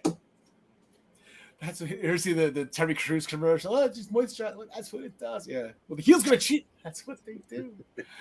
Johnny Connie, rumors running rampant. It was official that she's going to be in the area. She's going to be doing some promotional stuff. But if Rhea Ripley does decide to get involved, which she has been, Trish Stratus from Toronto is in the area. She's doing some promotional stuff. She is under contract, under the Legends contract. Does Trish Stratus show up and get involved and help her countrymen, her fellow countrymen? I got some Toronto people. Yes, please. Yeah. Yes, that is what I want to see, please. Yes. Yeah, because of that, I think Edge will. Like John said, it's probably going to be a DQ win, but if we were picking this for points, give me Edge. I get Edge with a spear and a win. Sure, why not? Yeah, spear and a win, whatever. Just Damian Priest. He's gonna go. He wants to go Heath on him anyway, right? He wants to take him out one by one. So let's see what happens. All right, so that will do it for WWE Monday Night Raw. Like I said, we wanted to get Gary, big Intercontinental Championship match. We wanted to get Gary on because that's this guy. Gary's he's 6 hours ahead. It's very late night over there, but we actually had a big AEW event, Quake by the Lake, last Wednesday night, and we had a big championship match. John DeConnie, we got it right. We're a little bit off on our theories as to who, what, where, when, and why. And I know I mentioned that, we can just run this back with the Painmaker at All Out, but that doesn't look like that's going to happen. No, turns out we don't need to buffer what's going on at the top of the card there at AEW for much longer. So yeah, we had Mox versus Chris Jericho, the Lionheart Chris Jericho, and the first thing he does is rip Moxley's earring out, so Moxley is bleeding within the first 20 seconds of the match. I think Brody King still had that beat though. That's a good point. Jericho removes. What took you so long? Jericho removes the turnbuckle pad, but that was pretty much just to get the referee to go over and tend to it. Sammy Guevara tosses Floyd in from about 3 rows deep in the crowd and almost completely misses the ring. So the referee has to pretend like there's a lot more going wrong so that Jericho can leave the ring, get the bat, come back in, pop Mox in the face with it. He only gets a 2 count out of it, so it doesn't really much matter. Eventually, Mox goes into the exposed turnbuckle, so now he can bleed from the front of his face and wear the proper crimson mask. And as he bounces out of the corner, Jericho hits the Judas effect. And for a half a second there, you think he just went face first into the ring buckle and he got a Judas effect. We could get a 3 count here. Of course, we did not. No. So Jericho grabs the belt. Mox avoids that, sends Jericho into the buckle now. Now Jericho's bleeding like a stuck pig. Jericho works his way out of the Bulldog choke. He transitions into the Lion Tamer, the proper Lion Tamer, not the Walls of Jericho. He's bleeding all over the place. Mox sinks in an RNC. He traps Jericho's arms in a figure 4 around the body, and the Lionheart has nothing left to do but tap with his one free arm. After that, Sammy Hager and Jake Hager. You know how hard I've tried never to make that mistake? Yeah, well, they're a tag team, right? Isn't that their tag team, Sammy Hager? Jake Hager and Sammy Guevara attack Mox. That brings out Claudio and Yuta and Kingston and Ortiz, which brings out Garcia and Parker and Menard. The Jericho Appreciation Society has the advantage. They're putting the boots to Mox and company. And then Cult of Personality hits. CM Punk makes his return. He helps clear the ring, and then he's left there face-to-face with Mox. They have their Rock and Hulk Hogan WrestleMania 18 moment where they look at each other and they look at the crowd, and then Mox flips off Punk, rolls out, and Punk ends the night playing to the crowd. Yeah, I think this is the first time. I have in my notes. Okay, so we got post-match attack by Swagger Guevara, thwarted by Claudio Ortiz and Kingston, re-thwarted by 2.0 and Garcia, then re-thwart. We have a re-thwart by CM Punk. That is the first. Even AEW is that. That's the first for AEW. That is so it looks like we're running. We're gonna Punk back way ahead of schedule. From what I guess from what I heard, the original prognosis was it. I guess that's how rumors get started. But I guess he's ready to go for All Out, and we're gonna put this interim thing to rest, and we'll see what happens there. Real quick, John DeConnie, they keep on saying Chris Jericho during this as the Lionheart, the last survivor of the Heart Dungeon. I know. I don't get it. I have three. I have Natalia, Tyson Kidd, and Davey Jr. Like I did not like. Like, are they saying that like obviously I don't know if Stu personally trained those three because he was so much older, but like it's still the Hart Dungeons, right? Stu didn't train Jericho. No. Huh. So yeah, I don't know why they keep. I mean, at the very least, all right. Davey Boy Jr.'s not wrestling in one of the bigger companies right now. Tyson's back in a backstage role. At the very least, this is a slap in the face to Natalia, and I don't know why they would do that because there's no point to it. There's no reason for it. Stu was alive. Just slapped. Show some discipline. Just slapped Shivani right in the face. I would love that. Show some discipline. I would love that as well. John Smith. The show opened with a coffin match. Coffin match, and I don't know who did Brody King's makeup, but talk about a complete waste of time. Right? And Like, okay, bastard who spent all that time putting on all that face paint for him. If he didn't do it himself. Done. yeah, so we start the match, and Darby pulls out a skateboard right away that's got the thumbtacks on it, and nails him in the stomach and the back, gets him down, and just rakes it across his forehead. So we got a full face of blood within 30 seconds, and I just wonder, isn't that supposed to be built up to? You know, like you pull out the sharp object and then it doesn't get used, and then the other guy gets a hold of it and it doesn't get used, and then eventually somebody's like a stuck pig. But they decided to forego all of that and just start bleeding everywhere. Well, at least the nails on the skateboard are a lot smaller than what they used to be, thank God. Remember, I forget whose back he raked when he tried to do a bomb drop onto someone's back with that, and he just crushed it was more like a bed of nails. Yeah. Yeah, so we got plenty of extreme stuff going on here. Brody King went for the splash off the top rope to the outside through a table. Miss Darby hit the table. Then we get Alistair, 5 push-ups, right? Malachi Black and Buddy come out and start helping him out. He set up Darby against the ring post on the inside of the ring, and he hits the somersault slam through the table. Then they go out to get the coffin, excuse me. And somehow Sting is in there, even though he wasn't there when the casket was open at the beginning of the match. So, yeah, I guess when the lights went out, when the rest of them came out, he climbed in there. Why ruin the fun?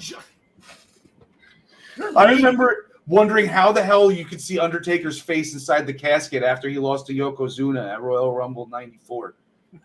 I was like, how the hell do they have a camera on him if he's dead right now in the casket? Anyway. Yeah, right. So Sting I know what you're talking about. Never mind. I forgot about that. Sting clears the ring of the rest of them. He throws the bat to Malachi Black, who decides to just walk away and not use it on him. Match continues. Brody King brings Darby up to the apron, carries him up there to try to slam him into the coffin from up there. Darby ends up inside the ring, puts a chain around Brody King's neck, hangs him there for a while until he lets go, and Brody King just happens to flop 2 steps and fall exactly sideways into the coffin. It was like it was drawn by Family Guy.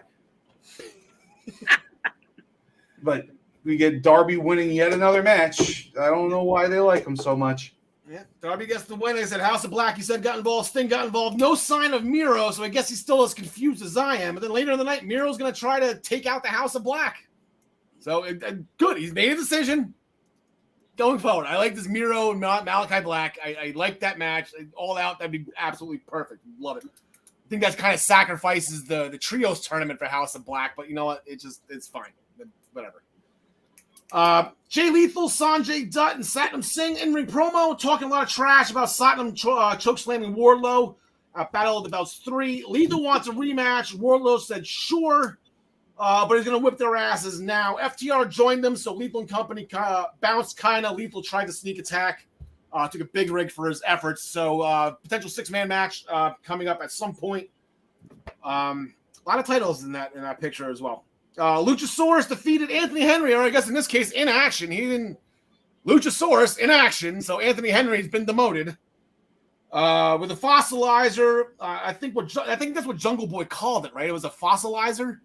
Yeah, I think so. Christian appeared on the Titantron, which prompted Jungle Boy to run to the back and attack him. He was doing commentary. Ricky Starks defeated Aaron Solo after a spear post-match attack by Camarado, and the Factory failed as Ricky Starks got away. So Factory still being Factory.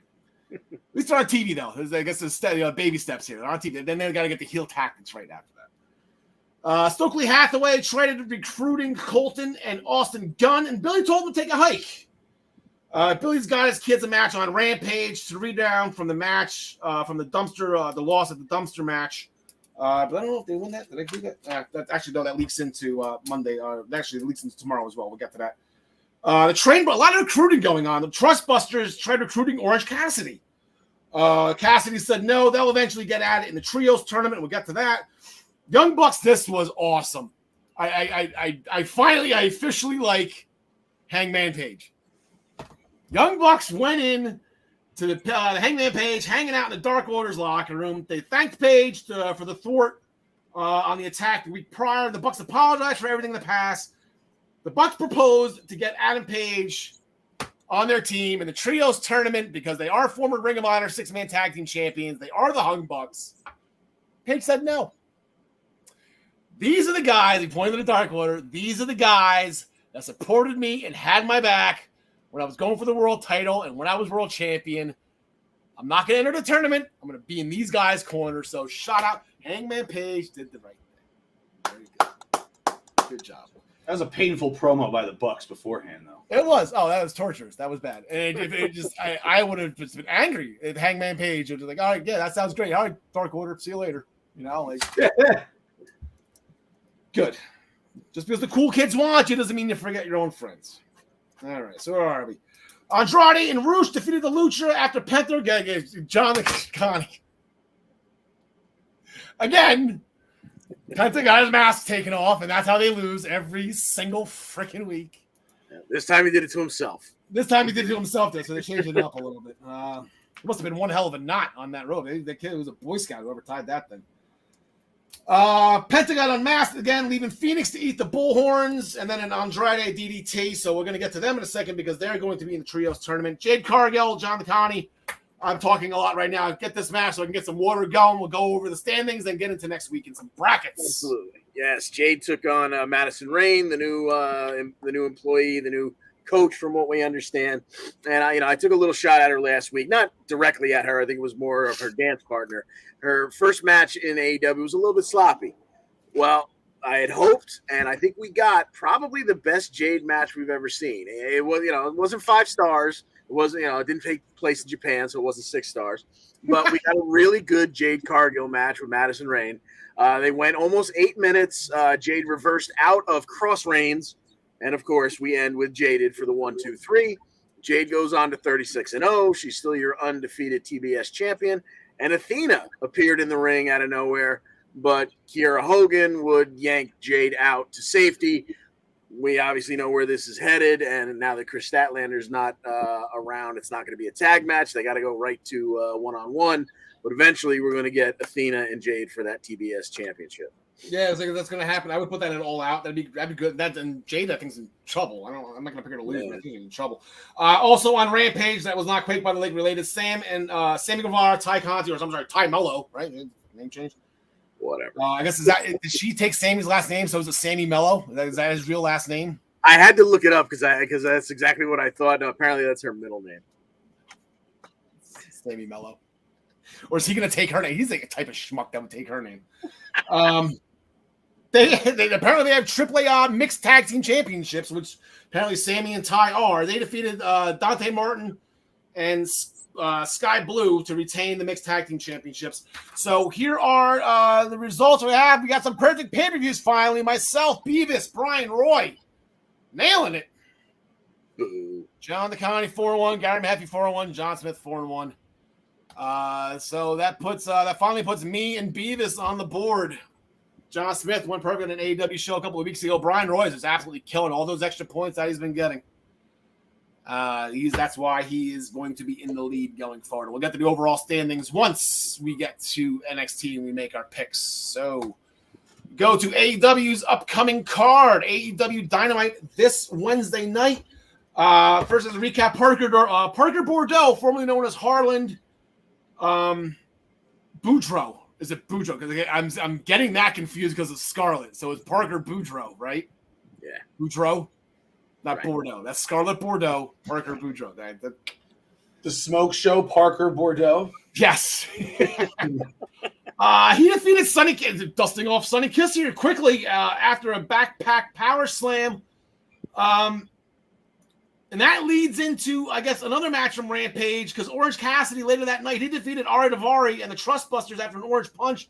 Post-match attack by the Trustbusters, thwarted by Sonny Kiss. And I guess now Sonny Kiss, Swerve, best friend, whatever, he's joining the Trustbusters here.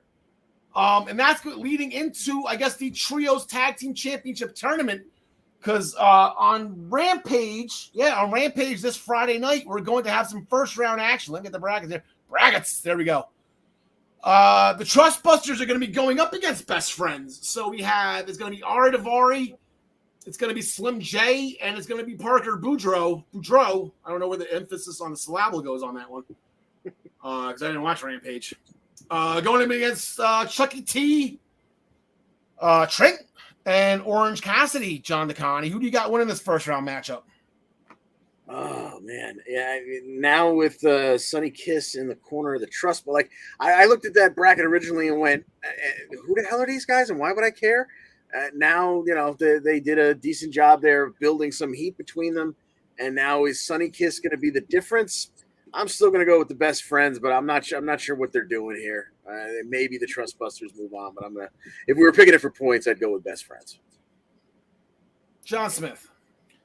Yeah, the Best Friends are, they're originals. They're AEW originals. It would be a shame for them to lose in the first round of the first Trios tournament.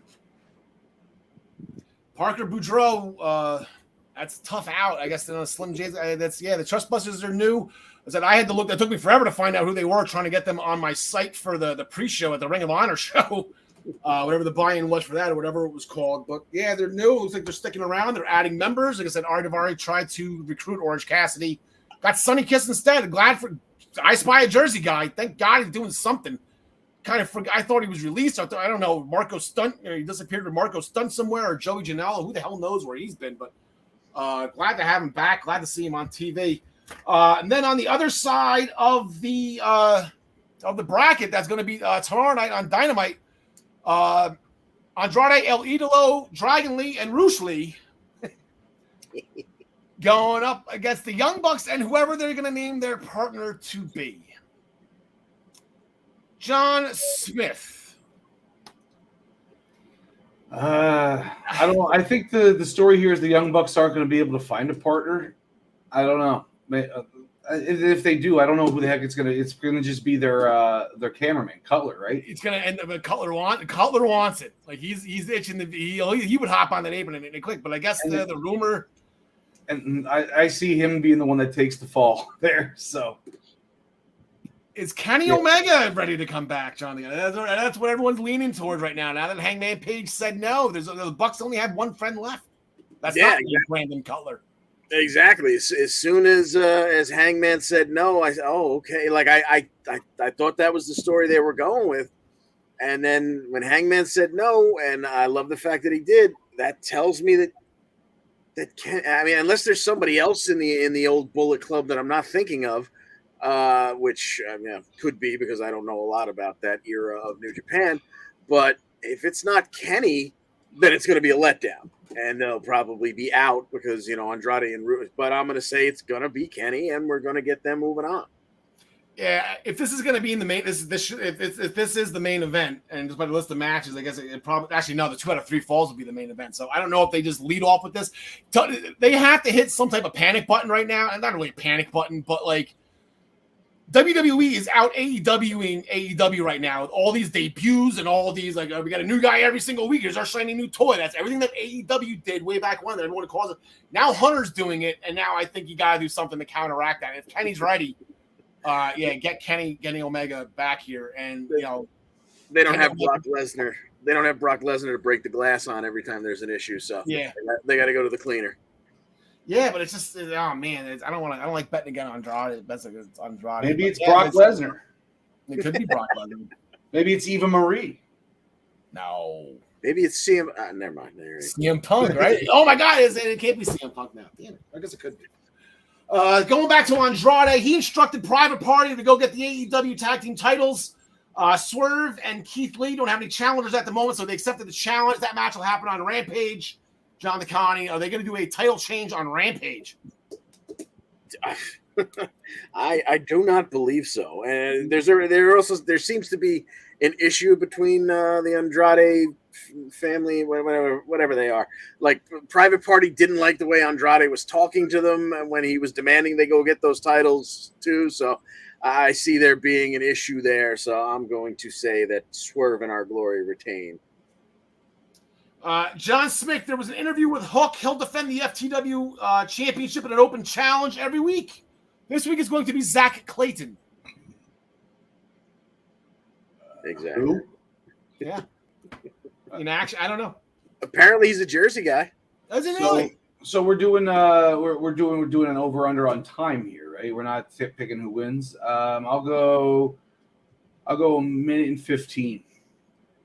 John DeConnie, you put in your notes or something like, is this an internet guy or is this just an inaction? Well, they called him a reality TV, and I put the question mark in there. Star?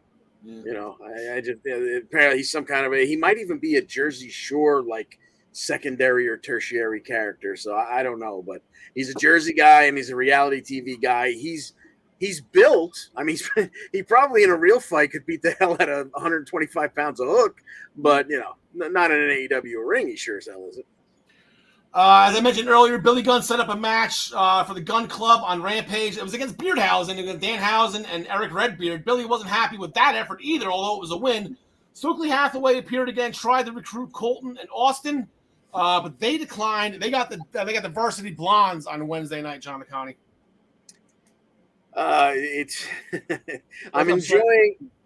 Sorry, I'm enjoying Billy not being pleased with his sons even when they win, and saying this is why I missed the Acclaimed and whatnot. So why not have them lose again to the Varsity Blondes here, and continue to be that much more entertaining. All right, John Smith, as I mentioned earlier, Chris Statlander is out with injury, so Tony Storm moves up to the number one contender spot. So Tony and Thunder, they chatted about it in a backstage interview with Shivani. They'll discuss it later after Tony Storm's match with Kylan King tomorrow night. I spy a Beavis girl, Travis's girl right here, right? Kylan King, watch out for that conversation tonight, John DeConnie. He's going to be all over the place with that one. That's his girl. Yeah, he loves her, yep. Yep, John Smith, Tony Storm's got to get this done, right? Absolutely. All right, so Bryan Danielson versus Danny Garcia. Daniel Garcia, 2 out of 3 falls after Garcia again poked the dragon. Instead of poking a bear, you're going to poke the dragon on this one. By talking more trash in a backstage interview. There was an in-ring promo with Bryan Danielson on Rampage. Says he's never going to retire. He was interrupted by Daniel Garcia, who says he's going to make Bryan Danielson retire. So that was a fun little argument right there. 2 out of 3 falls, John Smith. Daniel Garcia kind of got lucky the first time. I feel like he's pressing his luck right now, and I feel like it's going to come up as a whammy. Yeah, I'm going to have to agree with you there. John DeConnie?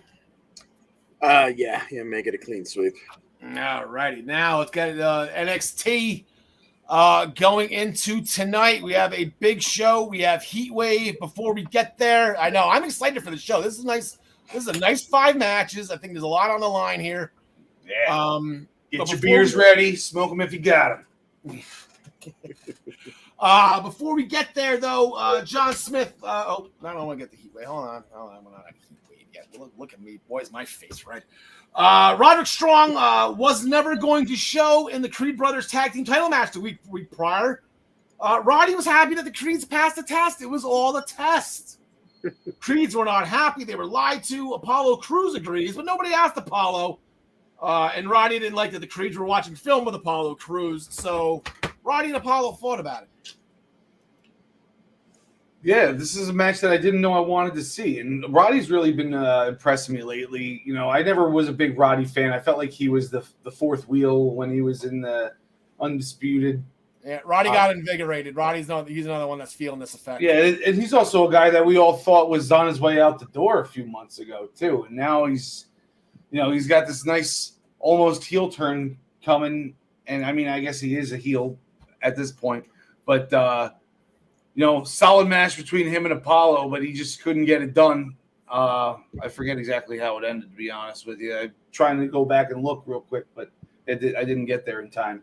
It was like a spike slam of sorts, and then Roddy. It was like a one-handed spine buster. Yeah, by Apollo Crews, which looked pretty cool. It was like a choke slam, but for a short guy, so you could get him up as high as like Kane does. Yeah, Roddy got pissed at Diamond Mine that no one came out to support him. So I'm pretty sure, if I remember correctly, maybe he didn't ask for anybody to show. And Roddy contradicts himself a lot, so I'm assuming maybe he just didn't. Yeah. Well, they said it was his test and he passed. Oh, that's right. It was his. Hey, that's right. They gave back. You passed. Apollo Crews gloating after his win against Roddy. He was approached by Grayson Waller, who doesn't like that Apollo was back in NXT. So Apollo said, "Do something about it." Waller smiled and walked away. So to be continued where that's going. John DeConnie, Nikita Lyons, and Kiana James. Talk dirty to me, girl. Talk nerdy to me. Excuse me. Talk nerdy to me, Kiana. They finally went at it after a couple of weeks of PowerPoint presentations. Yeah, absolutely. Yeah. Kiana had done all the research, and she came to the conclusion that Nikita Lyons was a problem. And, well, she continued to be a problem because she hit her with a spinning back kick and dropped the clam slam on her and got the 1, 2, 3. Oh, my God. I call it a split down. You can call it. According to Nikita herself, although she wouldn't actually say the words, that's what she proposed to name it. And they went, I don't know about that. But she said, it rhymed with Beth Phoenix's Glam Slam. So yeah. And I know Pie in the Sky is still from Mickey James way back, Alexis Lurie way back in the day. Yes. Pie in the Sky. But afterwards, Kiana James got a little bit of revenge. That satchel full of research, she kind of clocked Nikita across the back of the head with it. So I'm guessing that's not over either after Nikita and Zoe head up to the main roster and do their tag thing. Ariana Grace, she got Marsha Brady'd last week, taking a football right to the face on the campus of Chase U. She was going to try to take legal action after Andre Chase yelled and explosive. He gets me every time he says the F. I just die. Because you're expecting it, but you don't know when exactly it's coming.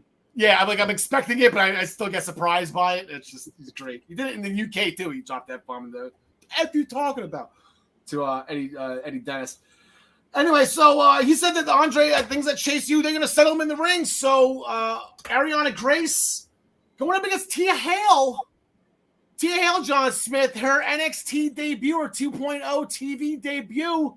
And looks like we got a screamer here. Yeah, it's Thea Hale. I've heard you say Tia throughout the show. I've said Tia a million times. Yeah, Thea Hale. Yeah, it's Thea Hale. Not that I care. It's somebody might though. Ariana Grace came out with that nice black eye.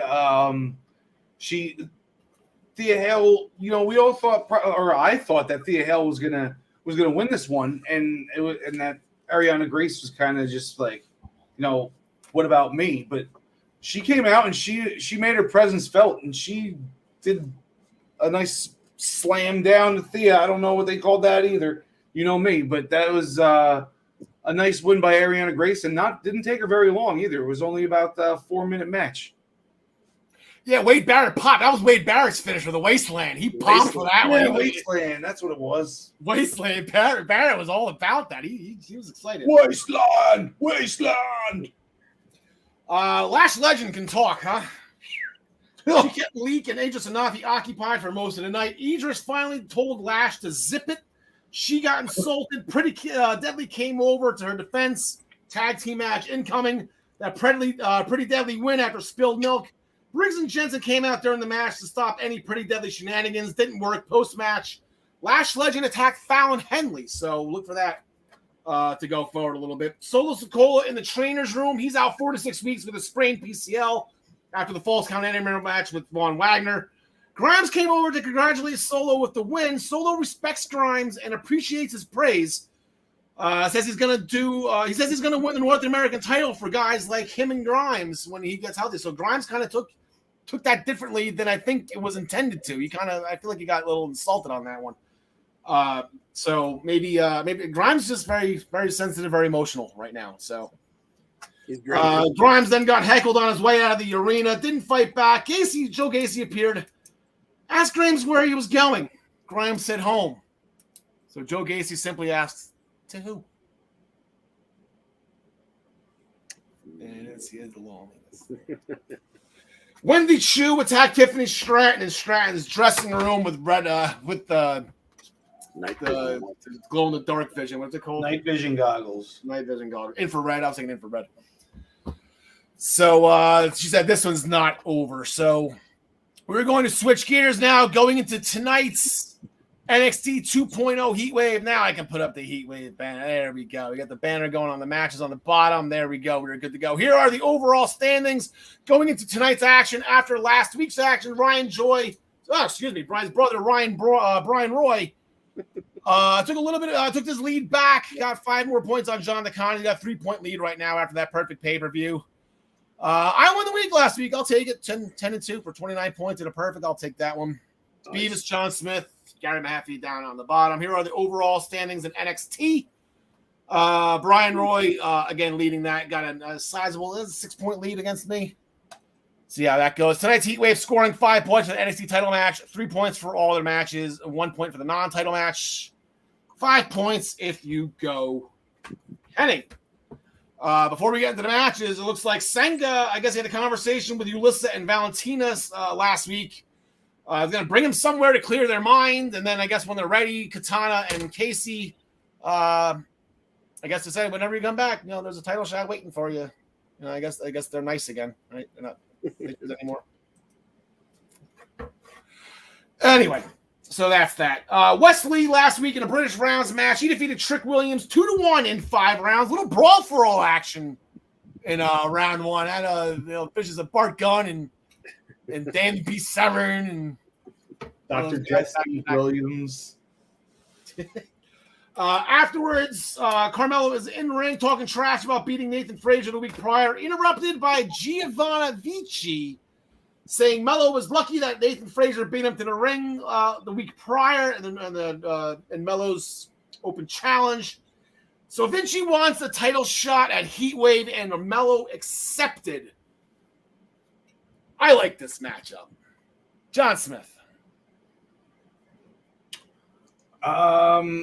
I'm still up in the air on this one. I know I called that Vinci's going to win it, and I think I'm going to stick with that. Melo's had this title or been centered around this title ever since he won that breakout tournament.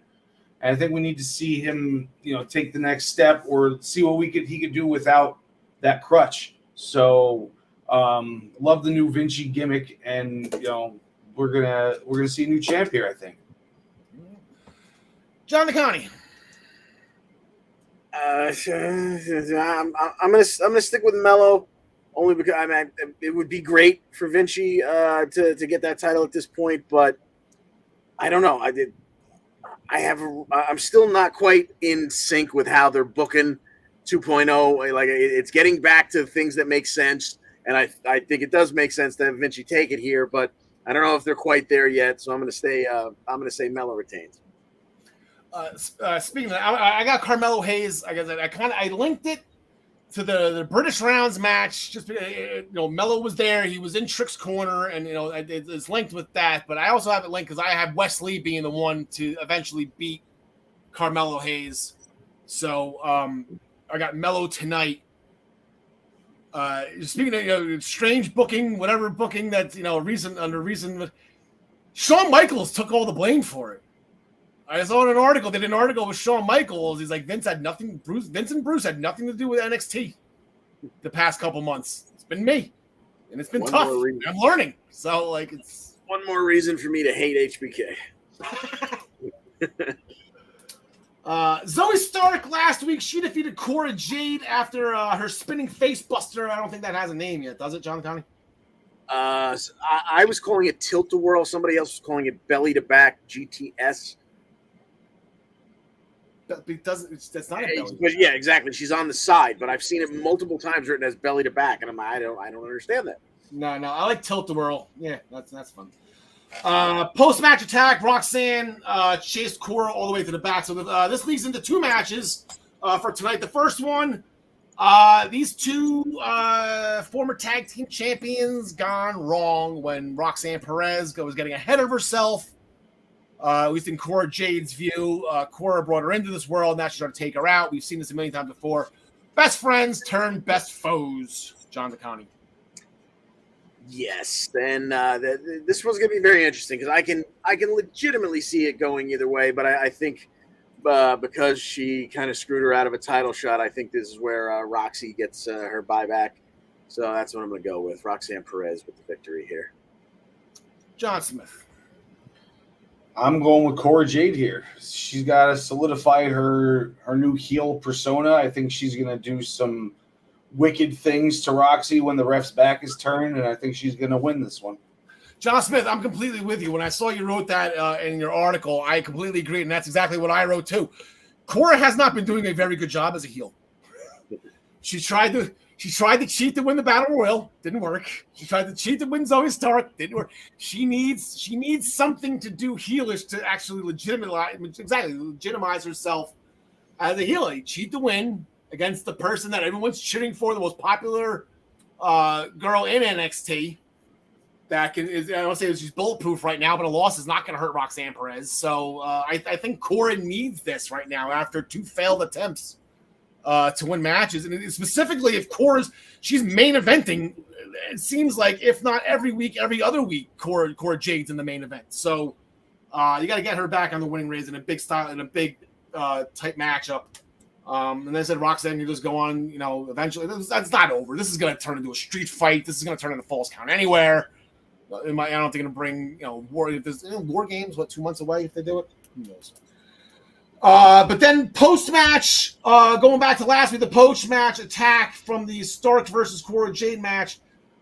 Mandy Rose, who was on commentary, tried to attack Zoe, but ended up eating a spinning facebuster by herself, and then ended John DeConnie with the cardinal sin of professional wrestling. So we have the match that Zoe Stark, she won the Battle Royal that I said Cora Jade failed to cheat to win at. Zoe Stark wins.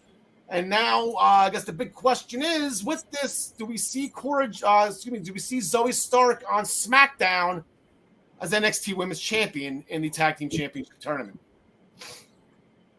Boy, oh boy. I don't think so. I'm going to say, but, I'm betwixt and between here because Mandy's coming up on, who the heck was it? I think she's getting close to passing Io. Yeah. Bailey's in the rear view, Charlotte's in the rear. It's only Io, Shayna, and Asuka ahead of her, and it's getting real close for her taking over spot number 3. I'm going to say Mandy gets it done here and retains, but I wouldn't be shocked, I guess, if Zoe took it. John Smith, yeah, I don't say this could go either way. There's no reason if they have other plans for Mandy to bring her back up. I mean, who knows? Yeah, if they were going to bring her up, they'd probably bring her up with Toxic Attraction. But I feel like Bailey and Neo and Kai are kind of doing like the same thing ish on the main roster, so I don't think it's that time yet. I got Mandy continuing her run. You even look at that picture of the two of them. Like, how does the one on the right beat the one on the left? You got a superstar on the left, and you got a wrestler on the right there. Mandy Rose wins this one. Plenty of help from Gigi and JC, I'm sure. And I think Zoe Stark isn't far away from the main roster full time. All right. The final accord last week, Santos Escobar, I think the man who runs the bingo, putting his NXT career on the line in order to get Legado del Fantasma's freedom. This is going to be a street fight. against Tony Bish, and I believe they have a gentleman's agreement that they're leaving Stax and they're leaving Cruz and Joaquin and Elektra all in the back, and this is going to be settled mano a mano. John Smith. A lot going on in this match. There's a lot of, you can go this way, you can go that way. Santos going, it's the time for the call up. I looked at it real simply. Santos has been, kind of taking the brunt of everything this whole feud, and I think he needs to be the one that wins the final match between the two of them.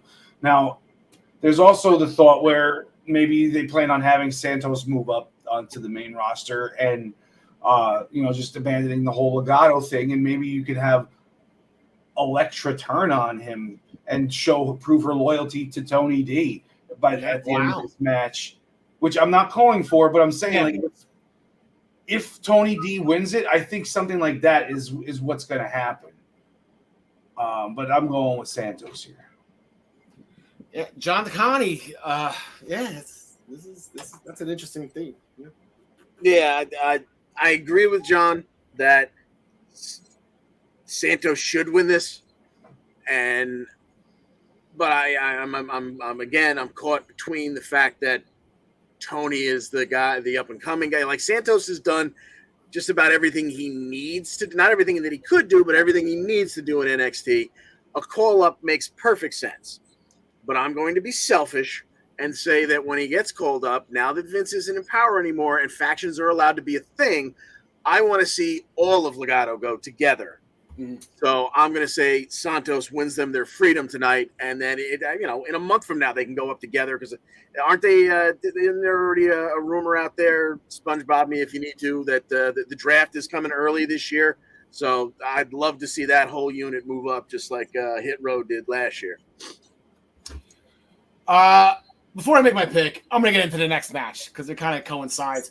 There was a video package last week for the main event of Heatwave for the NXT Championship. Braun Breaker is big and tough. JD McDonough is smart and Irish. So here we go. So I have Santos Escobar beating Tony D. Skadeish to win the freedom of Legado. I have Santos Escobar eventually beating the one to beat Braun Breaker. I have Santos Escobar as your next NXT champion. So for all of that to happen, Santos needs Legado. He needs to win that feud against Tony D. So we got Braun Breaker. Maybe, I don't know. I think John Smith, I think you wrote in the article that Braun's not going to come out of this 100%. In order for JD McDonough to be the dissection gimmick that he's doing right now, I think you're 100% correct with that. He's not going to come out of this 100%, and I think Santos is going to jump on that. So, John Smith, I just stole your pick. I apologize. Yeah, I got Breaker winning, but he's going to be hurt. It'll be something that maybe the next opponent can take advantage of to beat him, and then JD can take credit for it, and then, And then we circle right back to Santos Escobar and JD McDonough, John DeConnie. It's a circle. Yes, I like it. I like it a lot. And I'm going to say that that's how it goes down. I like it. All right. So that will do for NXT Heatwave. I'm actually really excited for this show. I think this is going to be absolutely great. So let's just get the grade. Boom. And we go. Let's get some promos and let's get out of here because I drank a lot of water and I got to eat real quick. Yeah. Okay. The prime time rundown. There we go. Prime time rundown. There we go. I forgot to do the roll-ups after this. Prime time rundown's regular season programming has concluded, and it is resumed its second summer schedule every Monday at 7 p.m. Although I do believe next week is August 25th. It will be on August 26th. It will be on Tuesday night, and I do believe myself and John Smith will be on that show to talk some AFC East football. So that should be a lot of fun. Join Joey Jarzenka, Ian Schreier, Mike Szabo as they bring you the world of sports. Normally on Monday nights, this next week on Tuesday night, in the thick of the summer, right here on the Eastern Observer. Do you have an interest in becoming a sports reporter? Do you want to be asking high-profile coaches and players questions in person? Are you a college student looking to break into the sports media industry and looking to write about your favorite team? The Eastern Observer is looking for interested candidates to join our family for college credit. I still can't believe that Joey can actually do that, but it is legitimate. If you want some college credit for an internship, we are the people for you. Look no further. Aspiring writers, social media specialists, content creators, etc. can inquire by emailing eosports3@gmail.com. You're looking forward to having you join Eastern Observer family. Black Cats NYC's new album, Freak Cake, is out now anywhere that you get your music. Spotify, Pandora, YouTube, Amazon. Any platform that you get your music on, you can get now the Black Cats NYC's album, Freak Cake. Out now, play loud. As always, the Essential Wrestling Podcast is sponsored by Pro Wrestling Pick'em, the internet leader in sports entertainment pick'em pools. Join us in the Essential Wrestling Podcast public pool to play against us or to create a private pool with you and your friends. ProWrestlingPick'em.com. Play against your friends. Play against your universe. And guys, she'll like it too. Join us back here next week for episode 115 at 5 p.m. on all of our viewing options. And while you're here, now watching or listening, please make sure that you like this episode and subscribe to all to the Eastern Observer, and to make sure to get all the updates on all of our shows and news articles. Please hit the like button and subscribe. It is all about the algorithm. Here are the Raw roll-ups from last week. Wesley got one in that British Rounds match. It was the second fall on Trick Williams. As Gary and I pointed out in the NXT UK Championship Tournament, Charlie Dempsey completely owned Oliver Carter that entire match, only for Ollie to roll him up for the victory in the tournament and to advance in the tournament. And then Brian Myers defended the Digital Media Championship on the Emergence kickoff show, pre-show, whatever it was called. Countdown? What was it called? Countdown? Yeah, against Bhupinder Gujjar. So that puts Impact ahead of AEW for the first time all season. Impact now in second place. Three roll-ups behind Raw. This is getting good. I think Scott D'Amore still's got the fire in him to make sure this happens. Same as the past couple weeks, Xavier Woods still leading the way. Dana Brooke, Wheeler Yuta, Liv Morgan 4. And then the Miz and Tamina still at 4 with the most losses via the Raw roll-up. Miz almost had number 5 when Mustafa kicked him in the face last night. I thought he was going to get rolled up for sure by Seti. And then, what do, just for fun, here's Sweetums again. John Smith, anything before we get out of here? I'm not so much against all these name changes, but Butch needs to go and Pete needs to come back. After seeing that, I was like, it's just so stupid. He's gone for now, and when he goes back, he needs to be done. And also, Maximum Male Models, I'm still here if you need me. All right.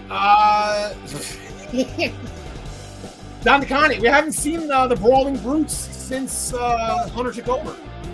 I know. What's going on there? I wonder if Butch is getting repackaged. Who knows? I'm going to say Sheamus and Hunter were from way back. Didn't Hunter get Sheamus? Didn't he find him at a gym and then or something like that? And they're like, oh, you should be a wrestler. And that's how we got Sheamus. Sheamus is the man who Hunter allowed to quote unquote retire him initially. If that doesn't, mean that he holds him in high regard, what else does? All right, that will do it. All right, just love the 2 album. I'm almost done. Larry, Steve, forever in our hearts. Alexa Bliss, we love you. John DeConnie, take us home. Thanks for joining us. And as always, we wish you the best in all your future endeavors. She hasn't been around either. Well, she